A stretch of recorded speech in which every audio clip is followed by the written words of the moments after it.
Yo mga idol, kamusta? Sports Talk PH nga pala.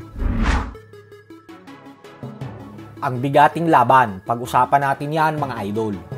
Ngunit bago ang lahat ay huwag kakalimutang mag-subscribe at i-click ang notification bell button for more sports talk.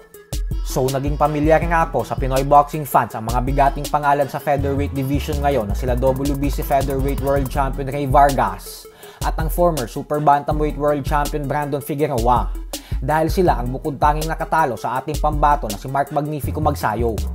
Tinalo ni Vargas si Magsayo via split decision noong July 2022, dahilan kung bakit nawala ang pagiging kampiyon ni Magnifico. At makalipas lamang ang 8 buwan, ay tinalo naman si Magsayo ni Brandon Figueroa via unanimous decision. Pero ang magandang balita nga po dito mga idol ay dahil nakatakdang magtuos si Rey Vargas at Brandon Figueroa bago magtapos ang taon na ito, kung saan dedepensahan ni Vargas ang kanyang titulo kay Figueroa. Kung atin pong matatandaan ay pagkatapos talunin ni Vargas si Magsayo, ay umakyat ito ng 130 pound super featherweight division upang subukang maging isang 3 division world champion. Subalit sa kasamaang palad nga po ay nabigo si Vargas sa kanyang misyon, matapos matalo sa kamay ni O'Shaquie Foster via lopsided unanimous decision.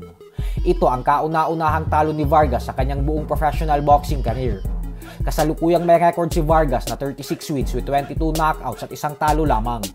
Habang si Brandon Figueroa naman ay may 24 wins with 80 knockouts at isang talo lamang. Nanggaling ang kanyang nag-iisang talo sa kamay ng former Unified Super Bantamweight World Champion Stephen Fulton noong magtuos sila 2 taon na ang nakakalipas. Nakuha ni Fulton ang panalo via majority decision. Ganun pa man nga po ay nakabawi naman si Figueroa dahil matapos niyang matalo kay Fulton ay nakasungkit agad siya ng 2 magkasunod na panalo kontra kay Carlos Castro at Mark Magnifico Magsayo. Bukod dyan ay sinabi din ni Figueroa na handa siyang lumaban sa Japanese Monster 4 Division World Champion na Oya Inoue. Pero base sa mga fans ay mukhang malabo daw manalo si Figueroa dahil kung tinalo daw ito ni Fulton at pinagmukha namang amateur ni Inoue si Fulton ay parang hindi daw nila nakikita kung paano makakalusot si Figueroa sa binansagang halimaw ng Japan. Sa kabilang banda naman mga idol ay alam nga po nating lahat na sinabi ni Gervonta Tank Davis na kung magtuos daw sila ni Terence Crawford ay hindi daw aabot ng 6 rounds si Crawford kasi knockout daw ang sasapitin ito sa kanya kahit sa division pa ni Crawford sila magtuos.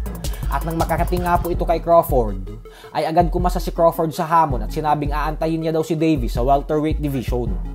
At ayon naman nga po kay Roy Jones Jr. ay may pag-asa daw talagang manalo si Davis kay Crawford nang dahil sa pagiging eksplosibo ni Davis sa ibabaw ng lona. Subalit ang problema nga po dito ay magmula nang kumasa si Crawford sa hamon, ay binawi naman ni Davis ang kanyang mga naunang birada at sinabing nagbibiro lamang daw siya. So hanggang dito na lang po muna tayo mga idol. Sports Talk PH, kakaiba ang laban ng mga Pinoy, lakas at dedikasyon ng armas na tinuon, kamaong nagbabaga ang sayo ay babaon, mga Pinoy na ating pambato.